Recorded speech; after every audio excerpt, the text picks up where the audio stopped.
Buenos nachos, amigos, and welcome to Hallyujuku, a K-pop podcast, and more.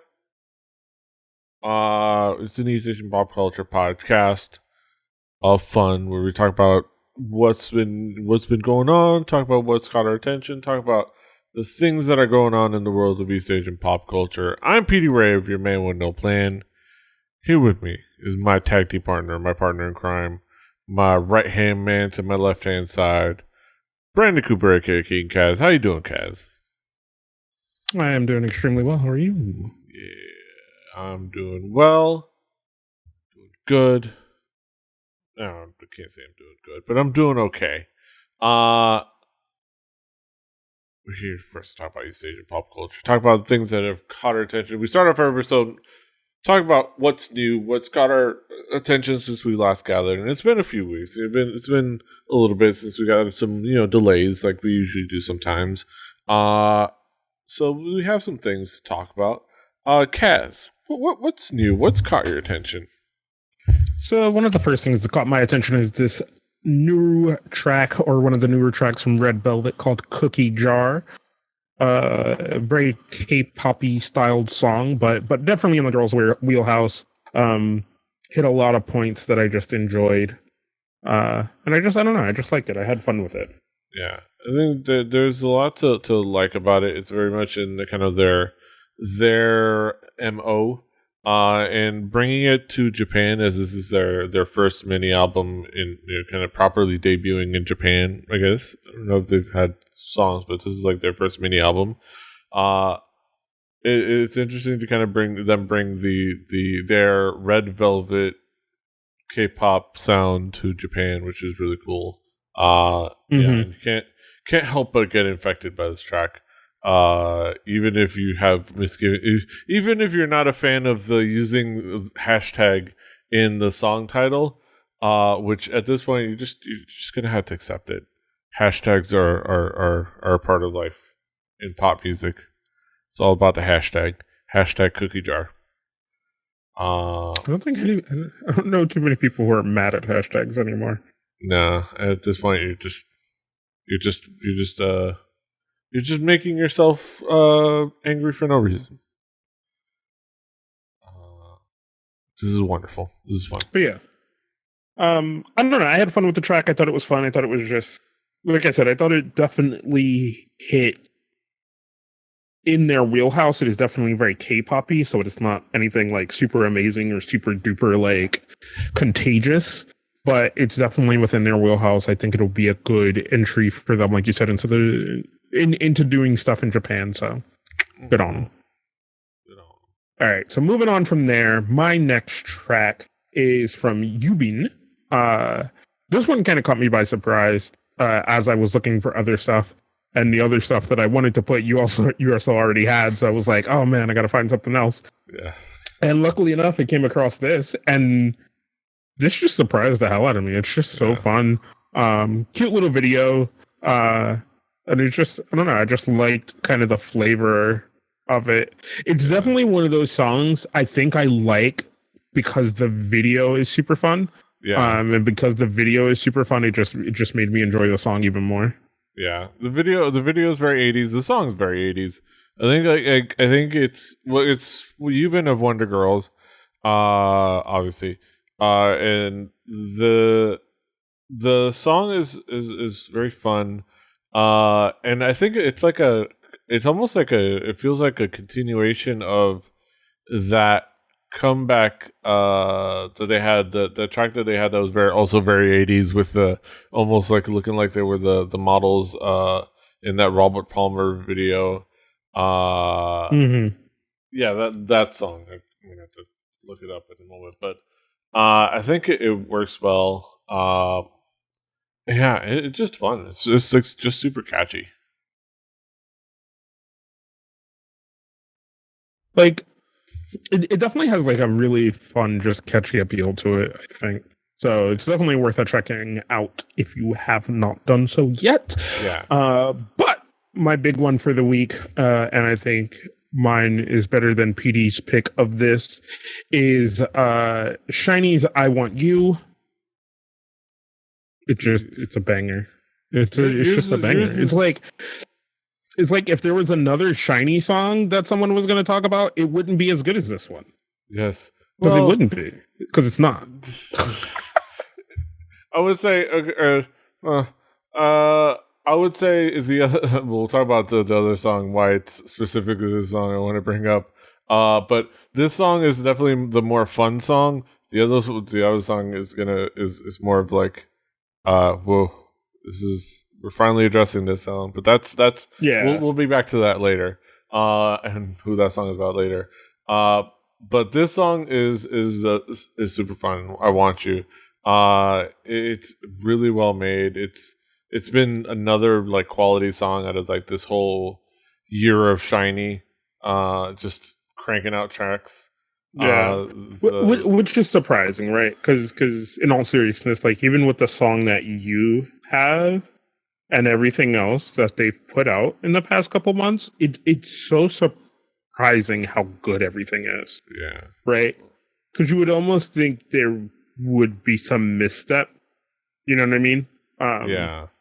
But it just seems like they just it might be one of those things where everything just revigored that ability to want to work harder.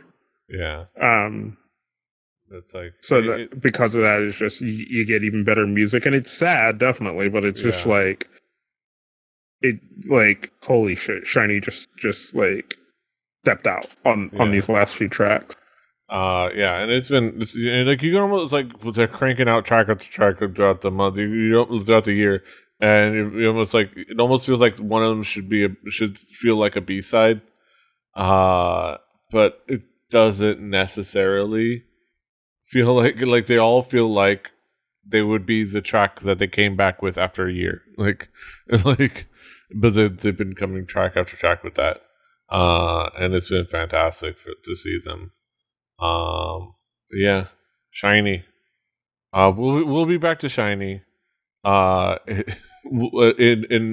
a few moments. But I'm gonna take over. And speaking of coming back after a year or many, we have new Blackpink finally. It's here. We can finally believe that Blackpink actually has music to release. Blackpink back with that doo-doo. It is already causing memes on the internet. Yes. It is a really solid track. It is really well made. It is, I think, there's a nice like bombacity to it. Has nice energy to it. It's kind of like taking, all right, now it's like we're taking Blackpink down the same roadmap as 21 conspiracy. This is kind of like their Negache Chalaga almost. This is their like, all right, we're gonna do the song where we talk about how badass we are. And I think it's really well made. It's solid. It's it's Teddy Park doing Teddy Park things. Yeah.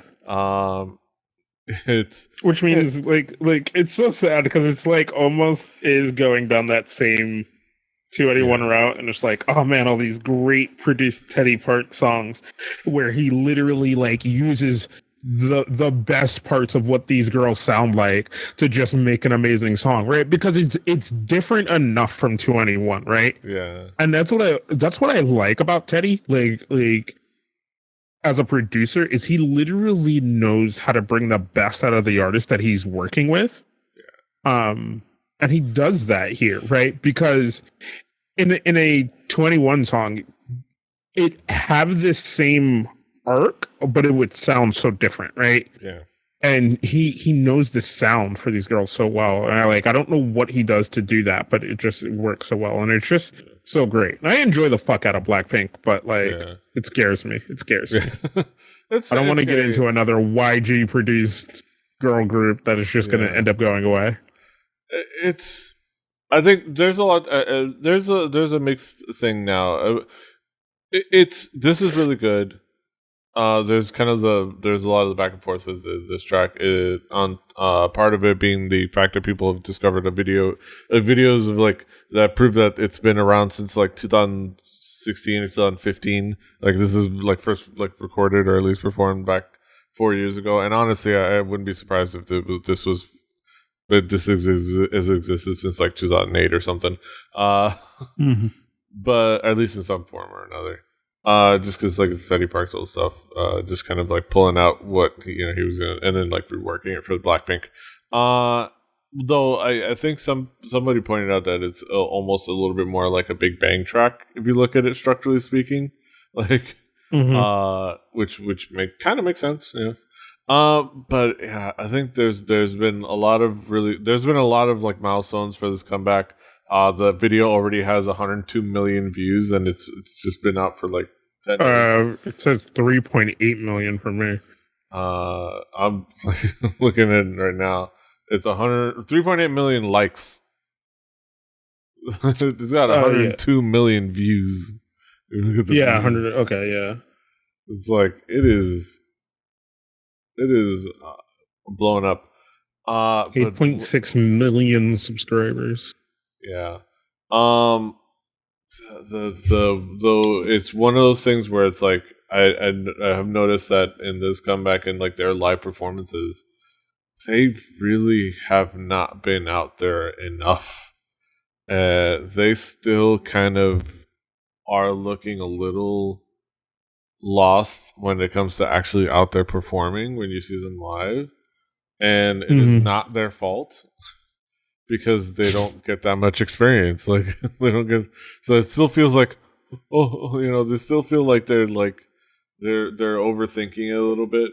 So it's great to hear them. It's great to hear new music for Blackpink, but it, like you said, like you're afraid to get too invested because everything about getting invested in these groups, it's like there's so much with YG that is gonna possibly hold them back. I'm really not even just YG, right? Like just Korean music, the Korean music industry in general right now is starting to put me in the mind, like the music. All right, so let me finish a sentence before I start a sentence. It's starting to put me in the mindset of where I was when I stopped listening to J-pop.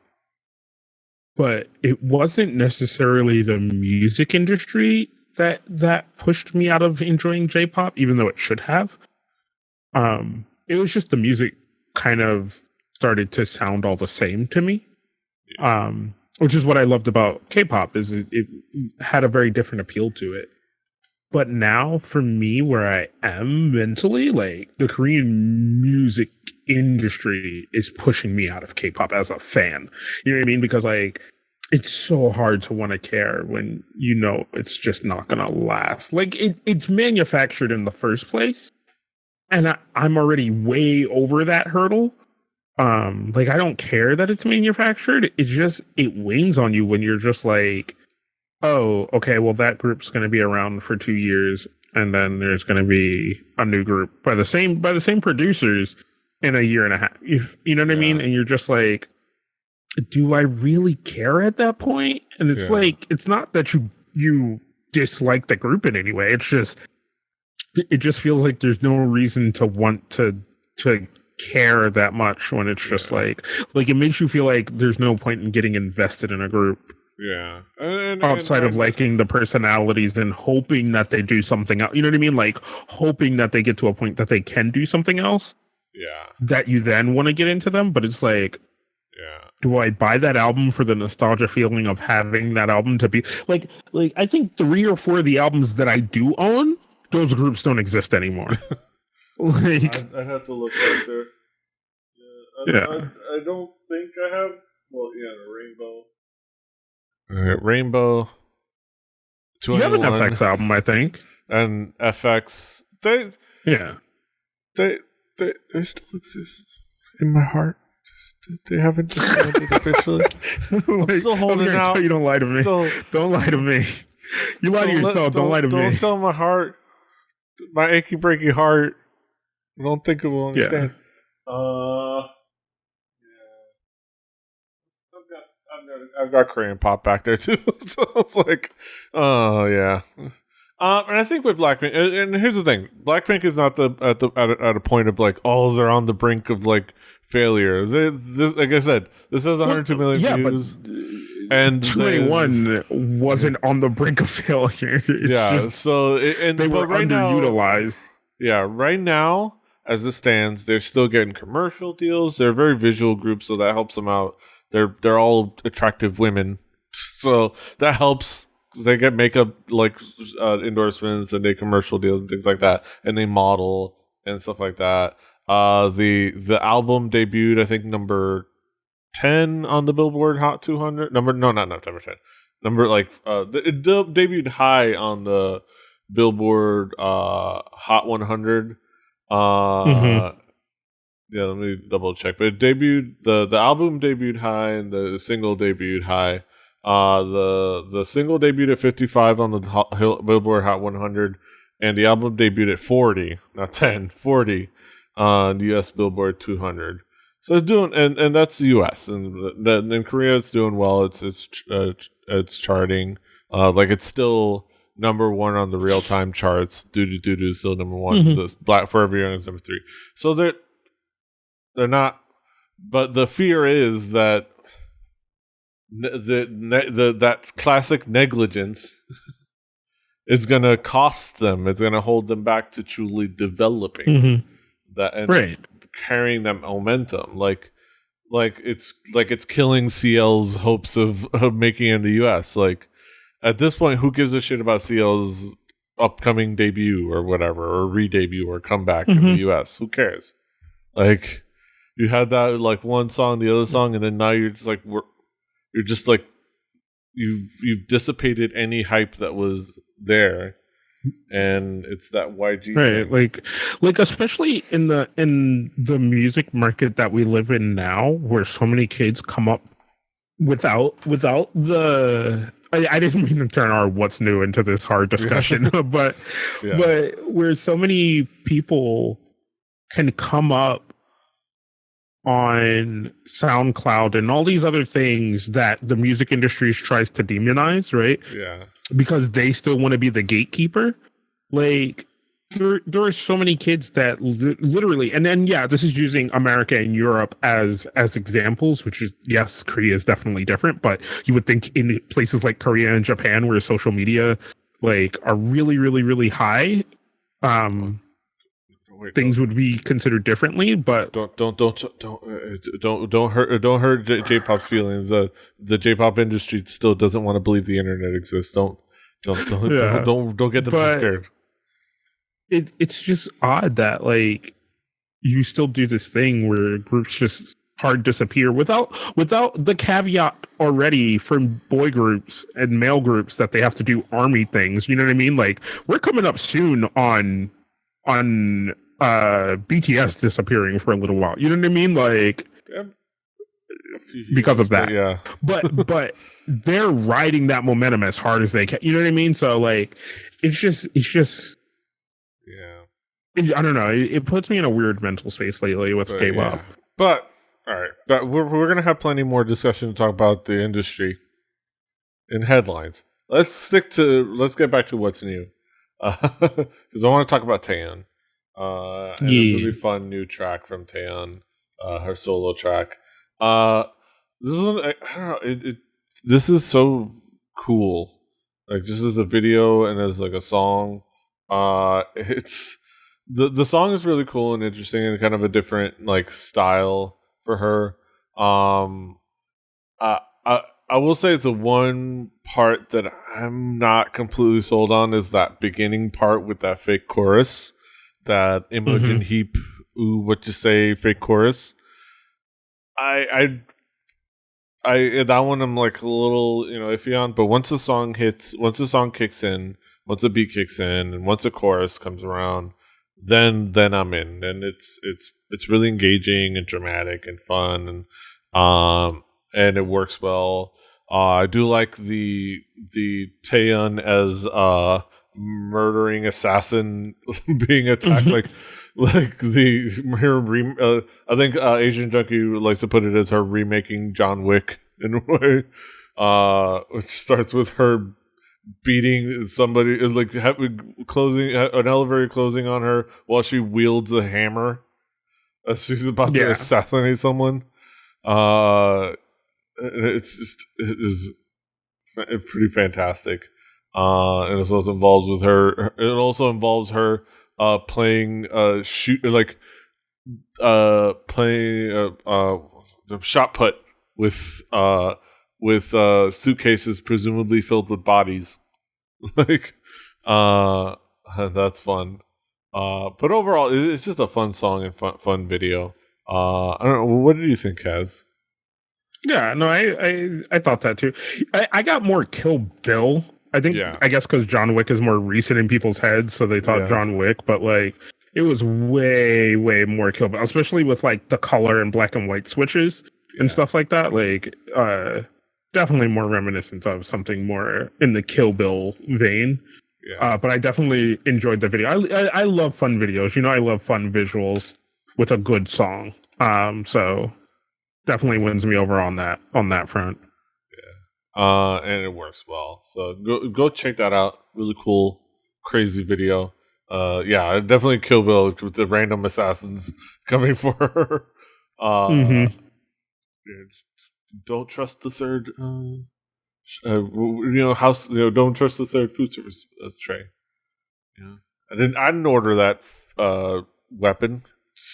I didn't order a knife.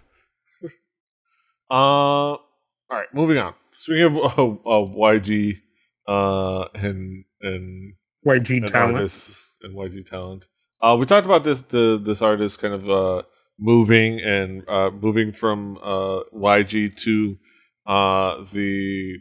Axis, and the producer that formed that group that used to be YG creative director, kind of like he was the one kind of behind her creative effort, and she, they made a deal for her to come with him to his new label, and the moment that she made the move, she's immediately releasing music. Funny how that works out. It's like, just immediately just get to release music, like it's like you're allowed to or something. Katie, previously known as Katie Kim, and now she's just going by Katie. Released her track. This one quite a bit a while ago, but it's still a really cool, solid track. Remember, it's a really cool, interesting track. It's very moody, like it's very modern. It's very modern, like definitely pop music, like in the kind of the, I don't know what genres this would be, but it's a lot of things. And I think it works well. I think it's definitely it's I don't know if I would call it a club banger, but maybe in a certain mood. Yeah, no, I'd say just for a lot of clubs it probably would work well. Yeah, it definitely has a mood to it that but I like it. I enjoyed it. Yeah. I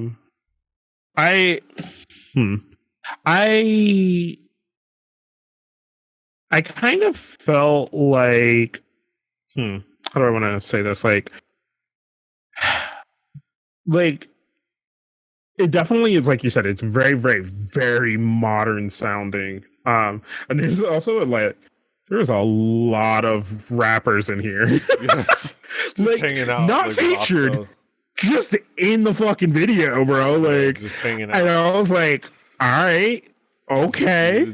Like, which now gives me like it automatically gave me this feel of like, oh shit, oh she could work with them, oh she could work with them, oh they're in this fucking, you know what I mean? Like it automatically just makes you look forward to shit, you know what I mean? Just something as simple as that, and I'm sold. Like how easily that sold me, like was crazy. But her voice is amazing, bro. Like holy shit. Like I had not heard anything from her like prior to this debut, like other than like she was on She was on one of those like audition shows. I think K-pop Star, maybe. Whichever one is the one that you possibly win a contract with YG, because this is how it worked out. Yeah. But yeah, like I was so blown away, bro. Like yeah. Holy shit, I was so blown away. Yeah, and like I was just, I don't know, I was so in awe and I just enjoyed the fuck out of it. Like, and I was just like, yes, I'm about this. Like, and like I said, just having her with all those rappers that I know and that I like and that I'm always excited to hear shit from in that video just made me be like, oh shit, having her on a hook or her on a track with this guy or that guy or this guy or that guy, like, oh my God, I want that so bad, bro. Like, I was like, I want that so bad. So yeah, they definitely have me excited. They're already doing good things. They're already doing good things in my book. Yeah. He's like, when you could do that, you won me over. Yeah. I think, it makes me excited to see what's going forward. I think this song is a really good song. I don't know if it's a permanent playlist addition for me, but it's a really solid track, and I definitely would probably go back to it. I think for the kind of the R&B sound that's out there, and it's like just universally right now from a lot of like young female talent, like America, Europe, and I guess Korea at this point, that's what a lot of it sounds like. So that's kind of the daily driver for a lot of people right now, that kind of sound from females. So I think for people for the right now and people who are into that sound, it's definly a win. You know what I mean? On that level. It makes me excited to see what's to come from her for different styles, which presumably is going to be more music. She's going to actually, maybe be able to release it. All right. It's so sad, but it's true. Yeah. Like, this is the world we live in with K-pop, bro. Yeah. But yeah. Moving forward. All right. So we're back to Shiny. So this one, it's Shiny. It's a song called Our Page. It's them finally coming to it. This is, let's just put it out there. This is the tribute song. The goodbye tribute. Yeah. To Jonghyun. And it hits you in the feels. Especially if you watch it and you look up the lyrics. I like the video. I like that it wasn't them. Here's the one thing I was scared of, because it would have looked bad and looked cheesy, is if they had cried at any point during the video, which I'm glad they did. The point of the video was more like, I think they've done that. I think they've done that enough in other places. You know what I mean? Yeah. Like in interviews and shit like that. And I think you have that moment. And look, I think it just comes back to what we said when we were talking about the track that I picked for them earlier. I think right now they're all business. Yeah. You know what I mean? Like it's definitely putting out good quality music. And it doesn't mean that the music can't have feelings to it. It definitely means the music can have feelings to it. But I think everything right now is to be very well thought out, right? Yeah. And to definitely preserve an image in a certain sense of the word. But not pander. Yeah.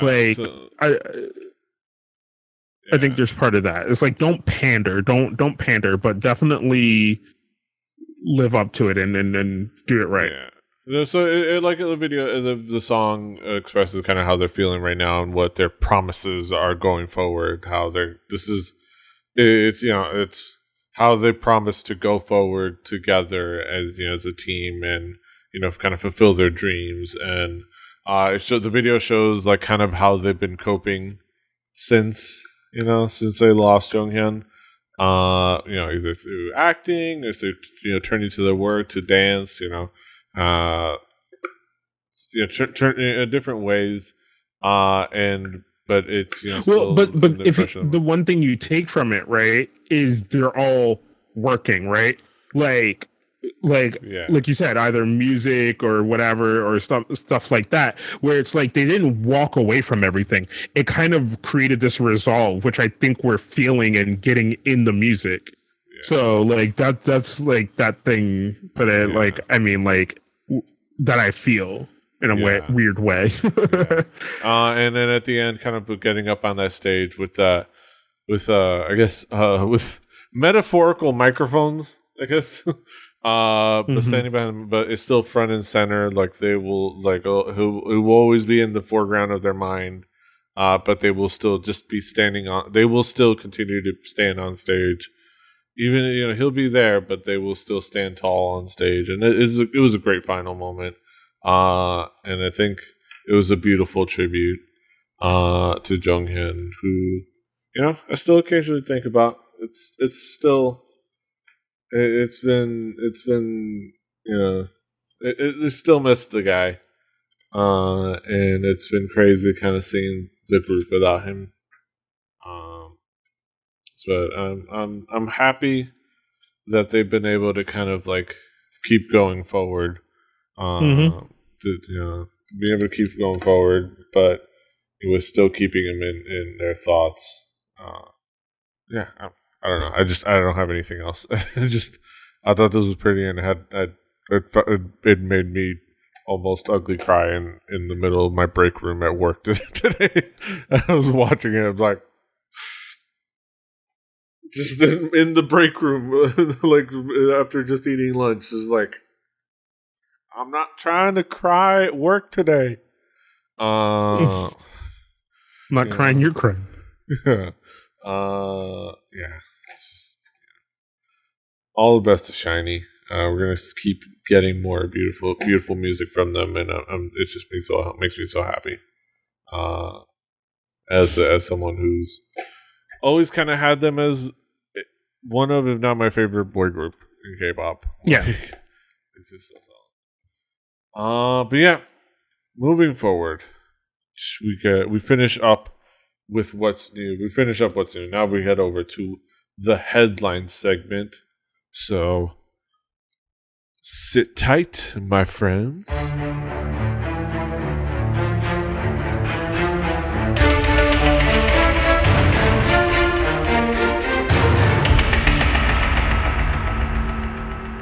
Welcome to the headlines segment of the show. We're here to talk about the goings on in the world of East Asian pop culture. As it stands now, some interesting stuff, happenings and goings on.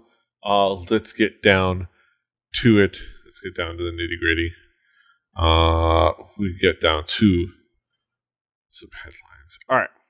So, Nilo gets trolled after poor concert sales, and then cancels. Agency denies that's what happened.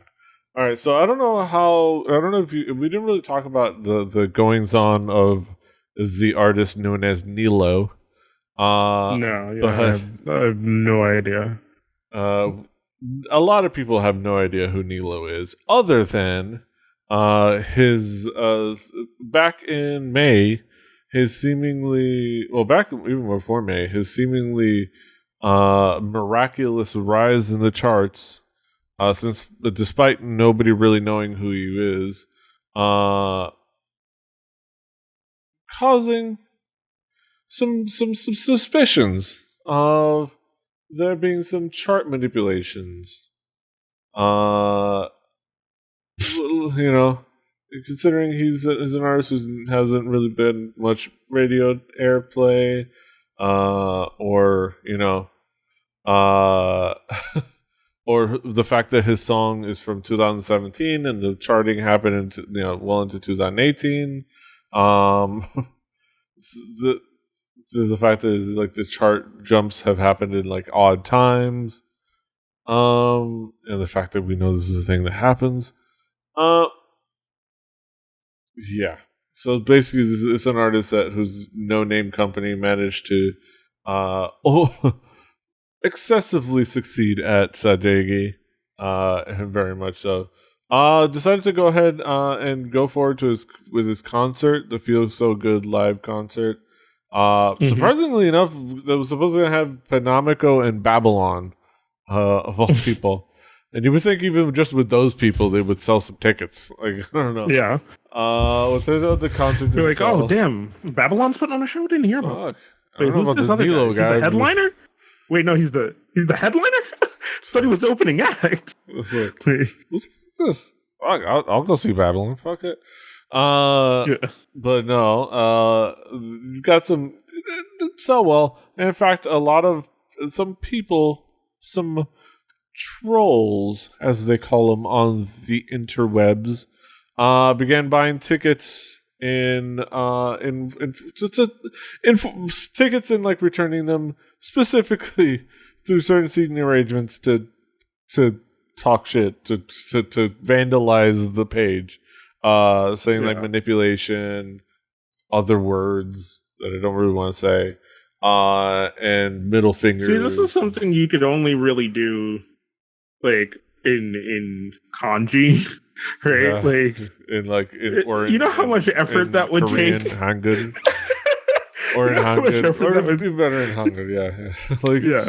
Like that would take so much effort to do with English letters. Yeah, no, you just stick with the middle finger or something like that. Yeah. No, the beauty of Asian languages and characters, but yeah. So yeah, things went. Eventually, the concert was canceled, but Limes Entertainment disputed the notion that such a totally mega popular artist wouldn't be able to sell, saying the trolls ruined it for everyone. Nilo's agency stated, quote, "An unspecified number of people have been repeatedly using no-show tactics of reserving tickets and then canceling them. This has hindered actual concert goers from reserving tickets for the concert." That's why you make all sales final, dog.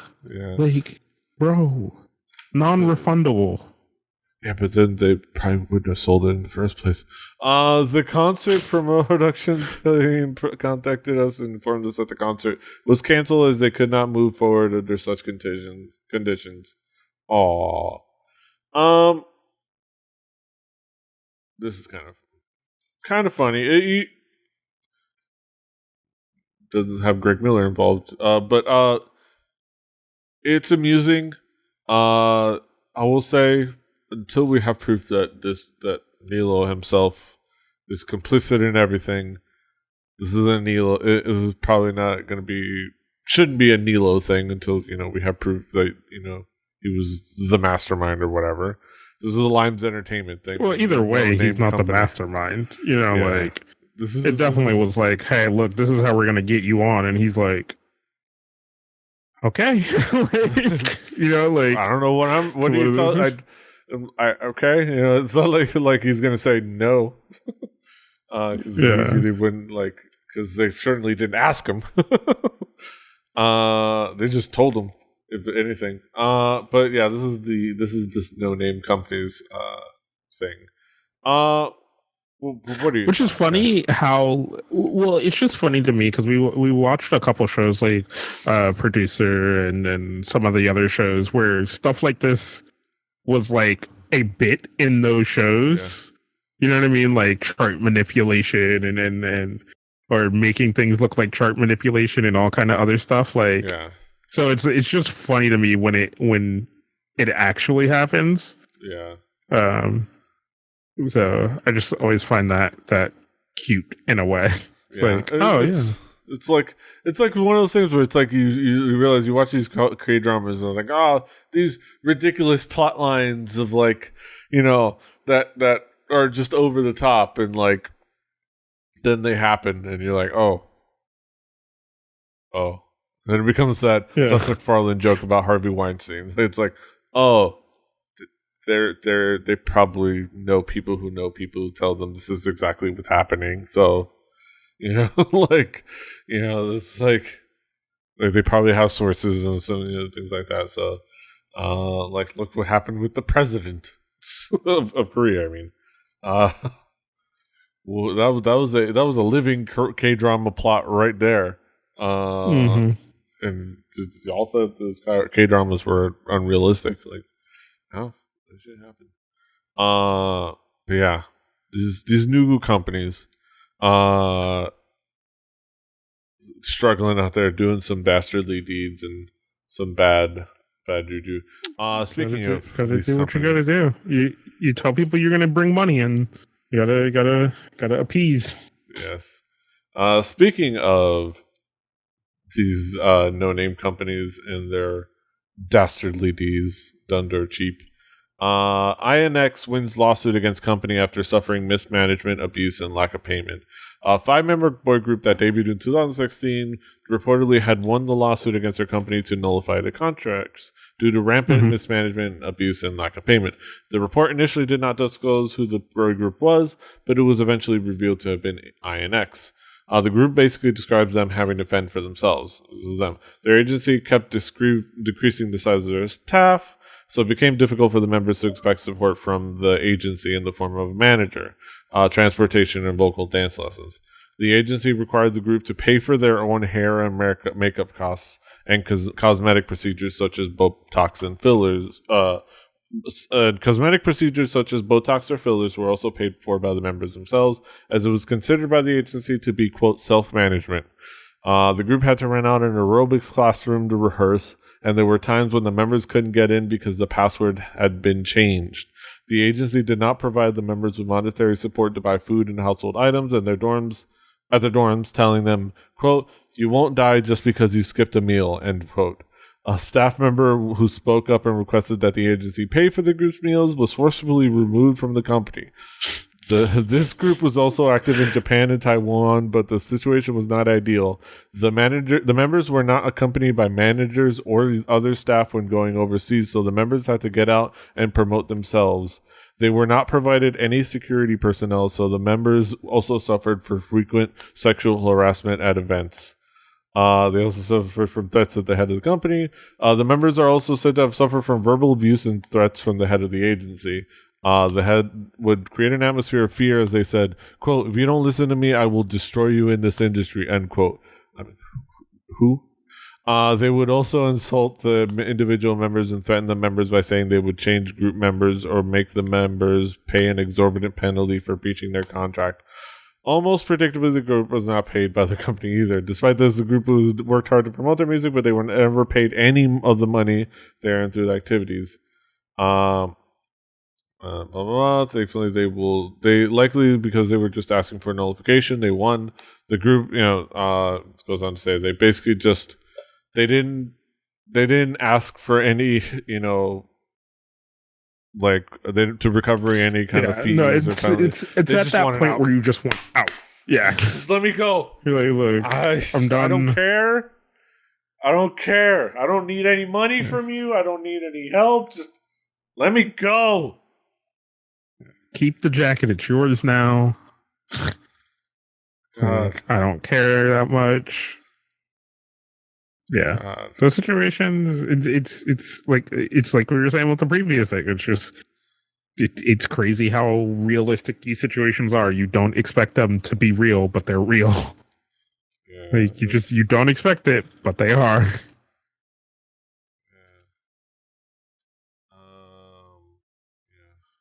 Megan, come back. Like, no! Keep the jacket. This is ridiculousness. Speaking of ridiculousness, now we're going to Japan. Situations that you don't expect to be real, but are. Actually, honestly, this doesn't surprise anybody. NMB48, reportedly under, quote, slave contract, end quote. Company doesn't bother denying it. Former NMB48 member leaked a copy of their contract to Shukan Bunshun,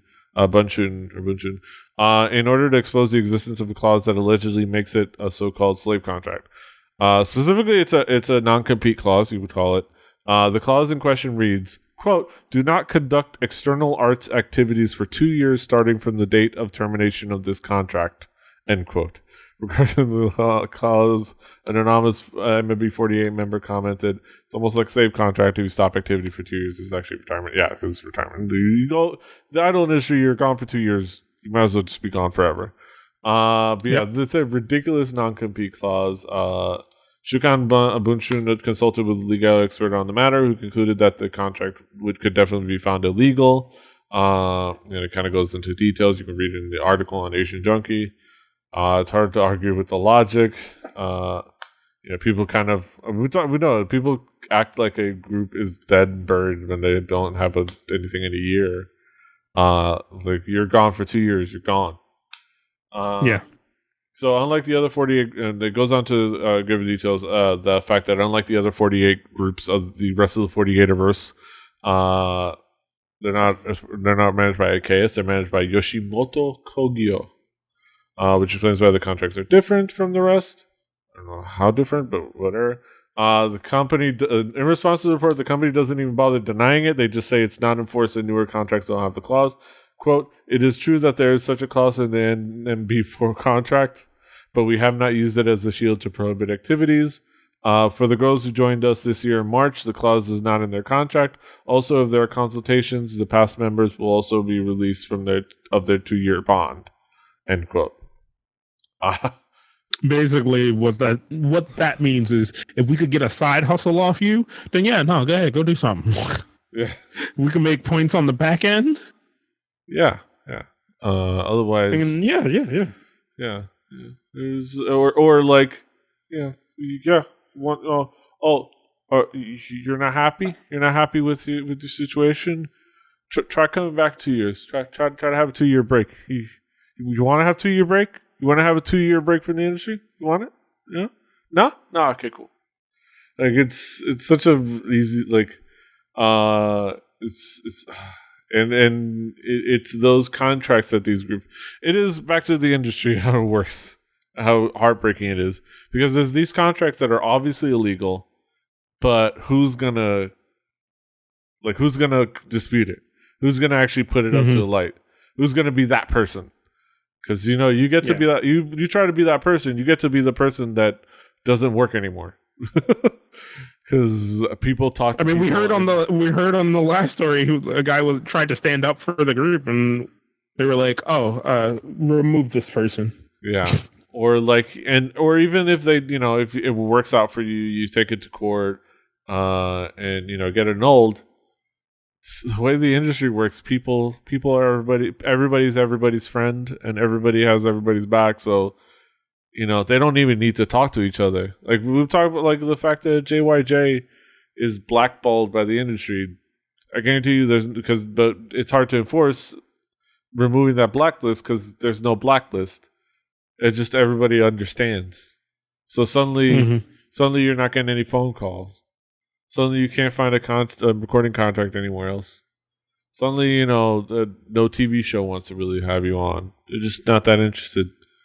Suddenly,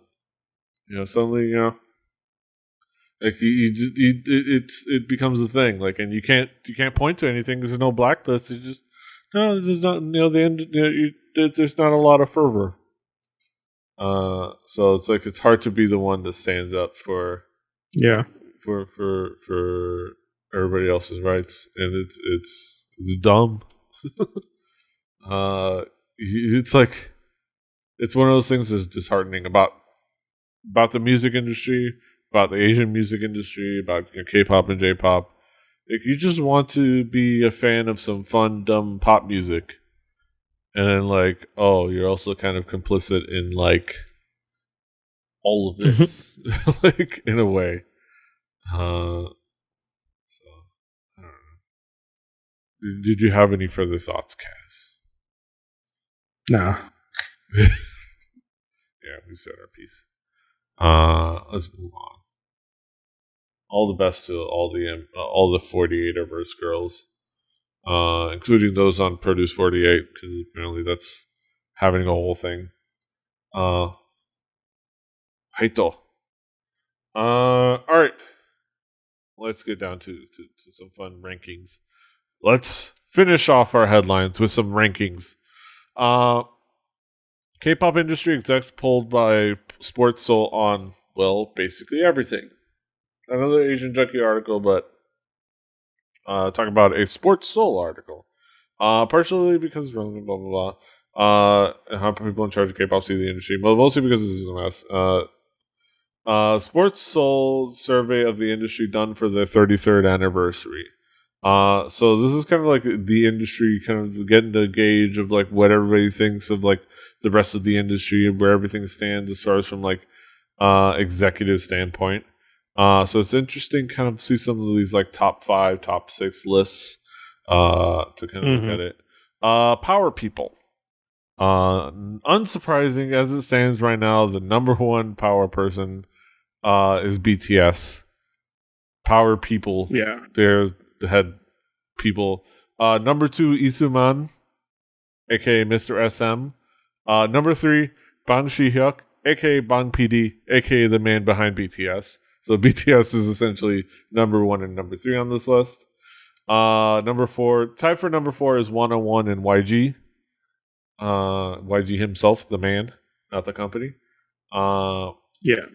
So interesting, kind of like how looking at that from a standpoint of like the 101 are huge. They're huge in Korea. Like they're and we'll talk about it, but they're huge, way more big in Korea than I think that even the international K-pop fandom has a pulse. Has like a pulse on. Like I don't think. Yeah. They understand that they're big, but they don't. I don't think it's very obvious that they're not as in tune of like, wow, they don't realize how big they are. It's the thing that we've always talked about where the resonation of what's actually happening in Korea as what's happening in K-pop worldwide is always different. Yeah. Even though it may seem similar. You know what I mean? So like, and there's a lot on here. You can tell where it's getting carried from. So this is definitely, BTS is definitely because they pop really well in Korea and they pop really well worldwide. BTS is that confluence of both of those things. This is why they're so huge. But yeah, this is unstoppable. Best producer, Bang PD, of course. Isuman, Mr. SM, JYP, Park Jin Young, JYP, YG, Teddy Park, and your boy which Black I like. Sung. I really feel like Teddy should be higher on this list in my mind, but whatever. I feel like he should be number 3. Does YG maybe? I don't even know what the fuck YG does as a producer. Like, is he a producer? Like, I'm pretty sure he's just a CEO. Like, I don't know. But other than paying for shit and maybe telling somebody that they're fat, like I don't know what the fuck he does. I don't know. Yeah, but this is executives, but who they see as producers. And Black Eyed Peas song, kind of like, he's a big time hit maker. Yeah. Has some top lists. But see, so that's what the reason I feel like, the reason I feel like Teddy isn't getting the pop that he should is because of the way in which his producing works out. You know what I mean? Like it's locked into YG groups. Yeah. So he's not working with people outside of them. You know what I mean? Like, and he's only making stars in a sense of people who YG deems star worthy. Yeah. So it's kind of like a little bit, literally just under the shadow of YG even on this list. And Black Eyed Peas song, of course, responsible for Likey. Me Likey, and a bunch of other hits. Including Lonely by Sister. The other one, so best boy group, BTS, obviously, like we said, resonates on a larger scale than most. Yeah. 101, as you said, they resonate so hard in Korea that they're unavoidable right now within the Korean realm, and I think they're starting to pop more in the European markets. I don't think they've hit the US kids as hard yet. Yeah. I mean, people. But I've seen some stuff here and there on Instagram about like kind of the American K-pop kids.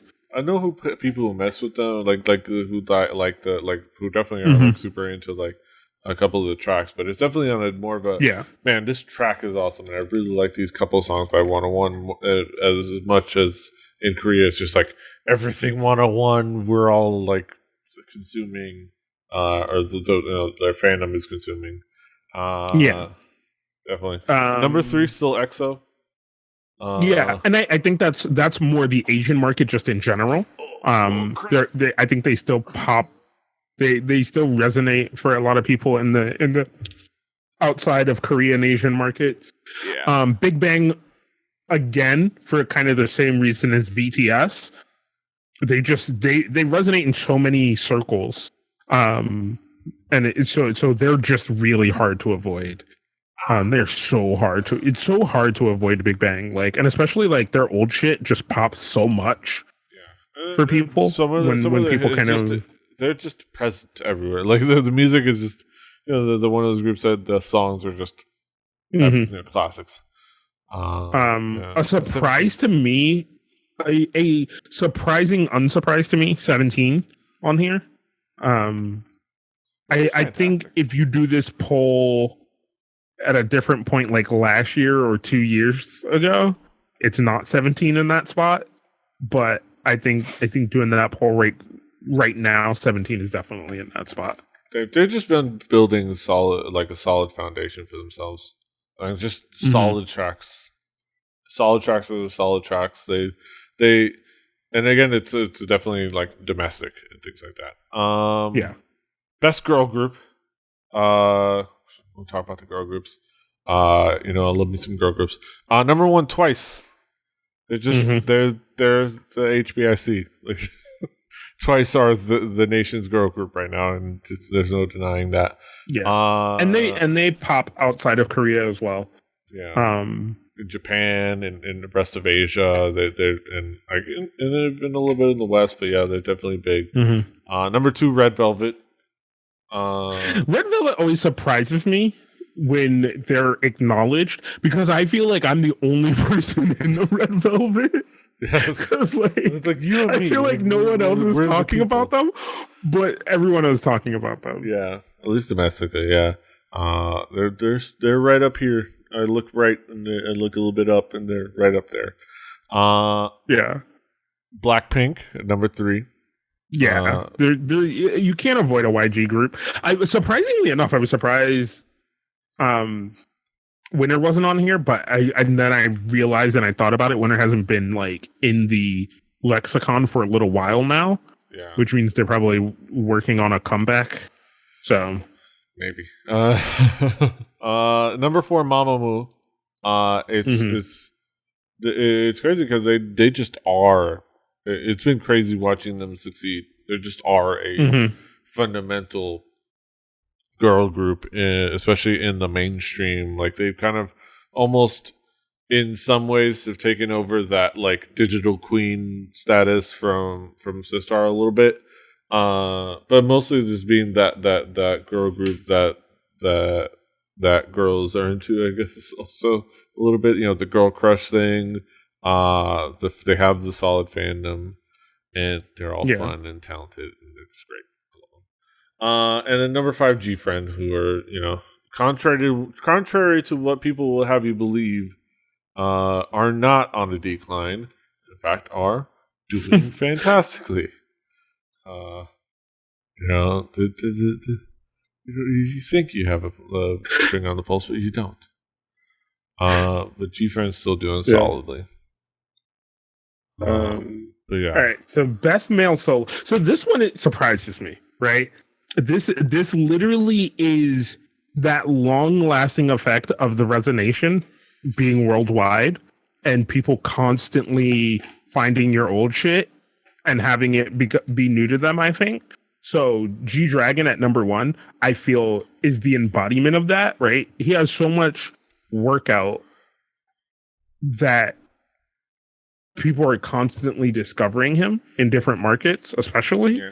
So he just pops constantly. It's just a constant pop for G-Dragon. And when I say pop, for like, I've started doing this thing because of Sports Odds and Ends and explaining sports terms to non-sports fans. Pop is just that sense when you find an artist and you're like, oh man, I kind of like them. And you start to look more and more and more and more into their catalog. Yeah.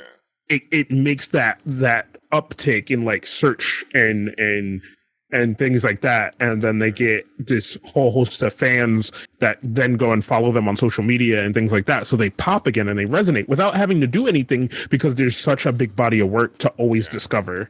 Yeah. So and it was a solid footing, and G-Dragon is just just a big body of work. Like he's and consistent body of work, man. I remember back in the day, it was how you got me into K-pop, which is literally it was sharing Crayon with me, and it was like, man, this video is crazy. Yeah, that song's pretty catchy though. Like, that how it all began, and then it was all downhill from there. But yeah, moving forward, another dude who's like breakout production work in Zico.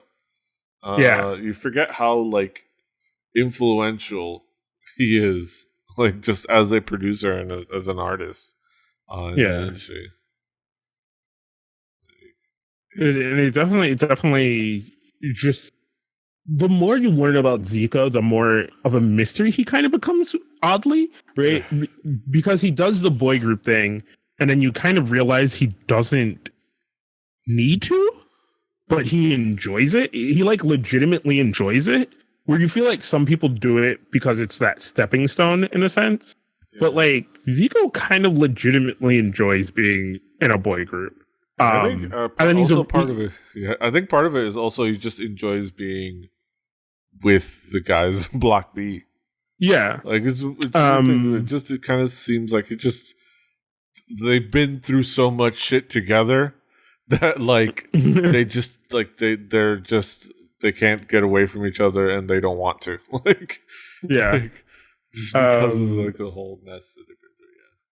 Another thing for me with Zico is just like always finding out these things and how much he legitimately just enjoys music and producing and making music and crafting music and doing all these things. Like, so I think that's that. Crush, I just think just because he's so fucking talented. Yeah. He's the quintessential like goddamn. He's the quintessential like summer.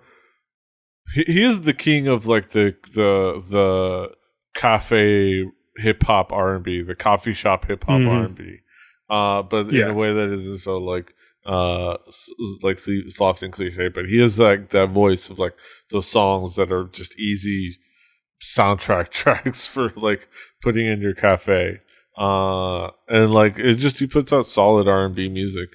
Yeah, it's a fantastic track. Hwang Chi-yeol, who I'm not sure if you're familiar with him. He's a solo singer. He's pretty fantastic. He's been around in the industry for a while, but he's been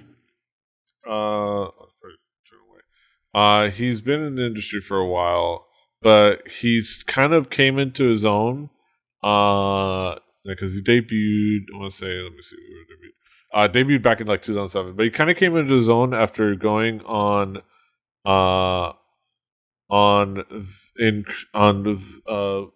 Am a Singer in China, and like kind of hitting big there, and like just from the fact that he was the guy that's popular in China, he kind of got a lot of media play in Korea, and he was on like various other shows and like played it up, but he was consistently like making bank over in China. And like now he has had a solid footing in Korea as well, kind of putting out some hit tracks. And I think that's partially, I think the reason he's on this list is a big part of it is how much of like how big he hit in China and how how big he still is there. And of course he's tied there with Taemin, who we talked about, Shiny, Taemin as a producer and as an entertainer and as a solo artist is just undeniable. A force to be reckoned with, such a fucking force to be reckoned with, dude. Like, holy shit. Yeah. Speaking of royalty of the coffee shop, IU. Yes, the best female solo, number one, IU. Yeah. Understand, IU is the solo female artist of Korea. Like no matter how well you have her in your forefront, she's in the forefront of everything music in Korea. And yeah, those solid vocalists, coffee shop ballads, and I mean the last couple comebacks have been actually kind of cool and interesting, and from a creative standpoint. But yeah, like it's on top of the fact that she's endearing and kind of adorable, but also she's kind of super fun and kind of super sarcastic, and it's hilarious as a personality. But she's just a solid vocalist who can do those coffee shop ballads, who can do those OSTs. You can crank out them OSTs. And it's those solid tracks where those kind of tracks where people. So Shannon Williams, they announced she was going to come out with a new track, and they announced it was going to be a ballad track, and then there was like comments going like, no, why is it a ballad track? You need to succeed, and I'm like, honey, this is how she's going to try to succeed as a solo artist. Like she's gonna get on that OST train, get herself on that OST coffee shop ballad train. Like, once she gets herself a solid footing there, then she could put out the Ho anthems and those kind of stuff that you all want her to sing and whatnot. But until then, she's gonna put out the music that's gonna get her on solid ground. Which is the stuff that Korea wants, which is stuff that you also get from a couple of these other artists. Sunmi, she doesn't really do all this stuff. It's going to be more of the artists coming after her, but Sunmi has just been, again, a former Wonder Girls artist. Gashina is just everywhere. Like, is that track is like right now. It is only for Korea what Havana is everywhere else, including Korea. Like, because kind of Havana is also blowing up in Korea. But like, it is that track that with the dance that it's everybody knows the dance. Everybody's like, nah. And everybody follows the dance. It's like it's that track, and it's fantastic. Yeah. Taeyeon, just being a solid vocalist. And again, Taeyeon, Hazy, and Changha is just the backbones of being solid vocalists that can do those OST tracks, but that can have their own like a sense of like style, and of course a little bit of being from big groups, which is kind of crazy. But being like even being in a big group is not always the greatest thing, but it's the being in a big group and then being able to stand out. You know what I mean? So like when you can do that, holy shit. You know what I mean? Which should point out, not true for Hazy. Hazy just kind of, she's just had those solid R&B jams. Again, those coffee shop R&B jams. Her and Crush. Like, that's their bread and butter. Yeah, fantastic. All right, so moving on to Best Rookie.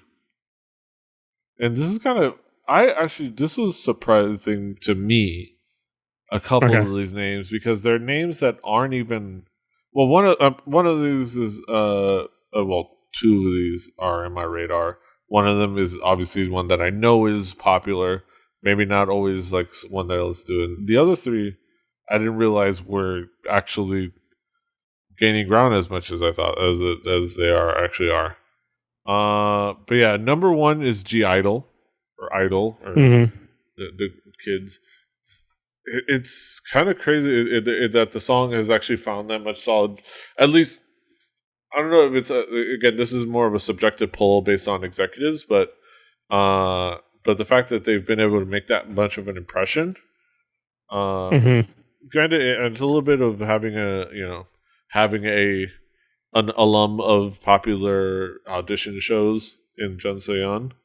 But it's still, I mean, the fact that they made an impression with a solid, great debut track that was also written and composed by one of the members like is kind of cool.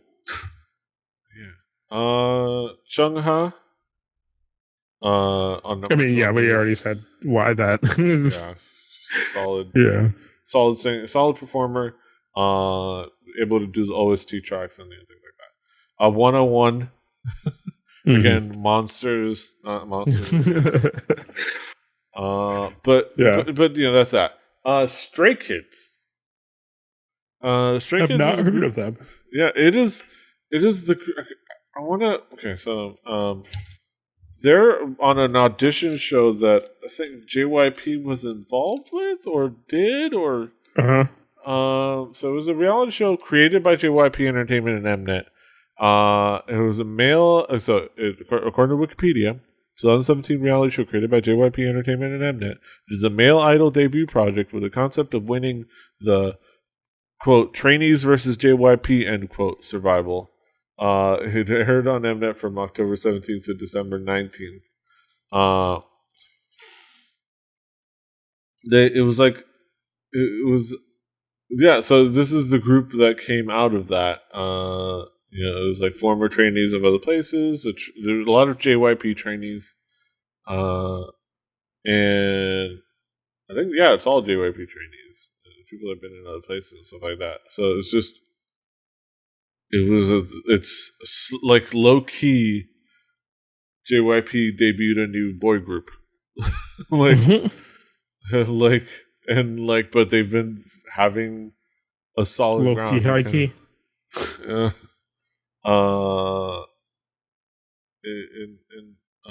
Kind of a similar path that Twice went down. Yeah. Almost the exact same path, and they're finding solid ground. And again, it's one of those things where it's in Korea. I don't know how. I'm sure that again, it's more like they're not on my radar. I'm sure the K-pop fandom is very well tuned into them, and definitely Korea is, I guess, or at least the industry is. So that's surprising. Also, NCT on this list, yeah, which is kind of surprising in the sense that how long have they been rookies? I'm pretty sure they debuted more than. I don't know how long ago did they debut. But even that, like, what do you consider the debut year? I mean, because it was all the different configurations. They've been around since 2016. I feel like it was 2016 when I heard about NCT. According to Wikipedia, they've been active since 2016. At least that's when NCTU. So it's like NCTU, NCT 127. Apparently, there's going to be NCT 2018. I don't know what. Do you just kind of perpetually live in the rookie world, so that way you're just constantly baking off like, no, we're new. I don't know. Is that how you do it? Is that what I'm missing out on? Is that what I should be doing? Just constantly be like, oh no, just a new project. I added another letter, so it's different. Yeah. Like, no, stop lying to me. I'm still waiting for them to just outright call them NCT 48. Yeah. The Boys. Another one I'm not very familiar with. They debuted in 2017. And I guess they're having some solid fandom activity. They're making some waves. Not as familiar. I'd love to know more. I'll try to keep an eye out. But yeah, best company. SM Entertainment number 1. Yeah. Big Hit Entertainment number 2. JYP Entertainment number 3. YG Entertainment number 4. Yeah, I don't know. Yeah, it's SM is always SM. They're always going to be, everybody wants to say friends with them. But they just have that solid footing of always being able to have those top groups. They have EXO, they have SHINee, they have NCT, I guess, whatever they're building with that. They still have members of Girls' Generation. they still are beyond just music. They are still a big source of entertainment artists and actors and things like that. Yeah. So many people are under there, so they're still a top group. Solid. And then Big Hit Entertainment just from BTS. Yeah. Just BTS. Nothing. No, just BTS. Well, maybe just BTS. Yeah. I mean, and at this point, it's you don't want to. At this point, with the way that's going, you wonder if it's the smart thing to stay focused on that, which is I think right now that's you don't want to risk that success that you're going with that, and try to spread yourself thin on something else. Right now everything's going fine with BTS. And the guy from Hum, the guy, which is the other artist that is fairly popular in Korea. JYP, it's a big part of it is Twice. Some of it is Stray Kids, and a big part of it is still 2PM. And other artists, that they're still selling big. They have or even just him himself, right? As an entity, the same thing with YG, right? As entities, they make their record labels popular because they're popular in Korean culture. Yeah, YG. So. Yeah, and YG at number 4. It's crazy. Kind of look at this list and the way it's made up. Seeing Big Hit Entertainment just kind of slot themselves in because we know the other three is the big three, and then Big Hit just kind of nuzzle my way in there. Yeah. It is fun to kind of look at the what the landscape is from a professional view standpoint. I don't know. What are some of your big takeaways from looking at these lists? I need to start paying attention to rookies a little bit more because I don't know. That area is so unfamiliar to me right now. Everything else falls about where I think it would. Outside of biases, I'm very surprised how high Red Velvet is, but once again, like I said, it's one of those things for me where I'm just I always feel like, man, I really like Red Velvet. Yeah. But then other people are like, man, I really like Red Velvet. And you're like, what? Oh, shit. Yeah. You want to hang out and just talk about Red Velvet, talk about Ice Cream Cake all day? Yes. All day. All day. Nothing but that. Red Velvet is fantastic, and we are always talking about how much we love Red Velvet, but it's just fantastic. It's just a really cool list. I think it is very much. I think the big takeaway is very much like at the end of the Asian Darkery article is the disparity between what the international K-pop fandom understands to be the makeup of K-pop and what it is. It's interesting how it matches up. I also think where we are now, we definitely have crafted our own taste, and Korea is kind of starting to play into that a little bit, right? Because BTS is definitely playing way more to an international audience, and then they just so happen to also garner Korean fandom.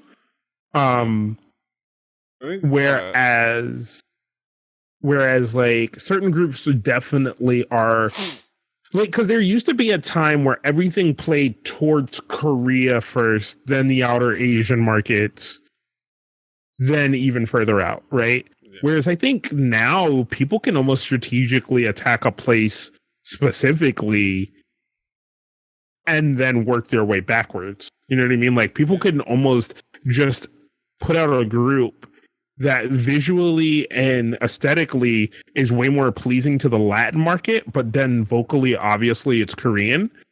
But there's all these elements that they know are going to play towards that market and blow up in that market and help them.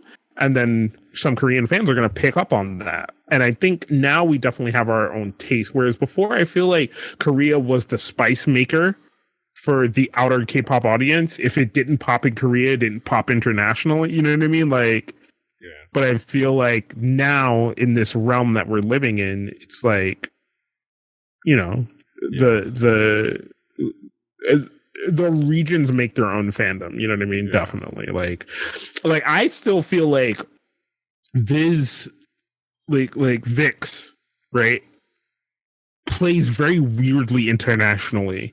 But I don't think, for some reason, I don't feel like they pop as well domestically. I think they do pop in some ways domestically, but I feel like it is definitely the international market that loves VIX. Yeah. You know what I mean? Because we don't hear about VIX in any other realms, but I hear about them on Instagram. Yes. You know what I mean? Like, on the gram. or other, yeah, VIX, or VIX other places. Yeah. Yes. All right. So, that's a great way to kind of wrap things up on this fantastic episode of Hallyujuku. Be sure to follow us on the things. Be sure to check out the show notes on our page. Read up, see all the links. They're going to be on hallyujuku.com. Go to the episode page. We're going to have all the links to the articles and videos. I don't say that enough. I just assume people will go look there, but I should let you know it's there. But yeah, Kaz, what's going on in your world? What do you like to let people know about? Just go check me out. Speaking of the gram, go check me out on the gram. It's that and Sports Odds and Ends. I fucking love doing Sports Odds and Ends. It's a great show. It's fun. I love doing it. I love JVZ. I love being an armchair quarterback. It's something I enjoy. Fantasy football season is coming up, and yes. I certainly enjoy listening to y'all, and like I said, not just the show is great for the sports analysis, but it's also great for if you want to see somebody's voice rattle your rearview mirrors. JVZ can do that for you. It's fantastic. But yeah, he's at King Kaz, also at King Kaz Photo on the gram, as it were, on Instagram. King Kaz everywhere else. I'm at PD Rave everywhere, including the gram. But mainly on Twitter. You can find the show at Hallyujuku, kpoppodcast.com, hallyujuku.com, or kpoppodcast.com. Both of them work. I continue to renew both of them because they're both fantastic. Rebelli.net for this and other shows. Rebelli TV. Well, didn't I tell you? Don't you know? Rebelli TV on YouTube and other places. You can find us everywhere you find podcasts. Like, share, subscribe. On iTunes, on Pocket Casts, on Google Podcasts, all places. Until next time. Give it to me straight. Hasta los huevos.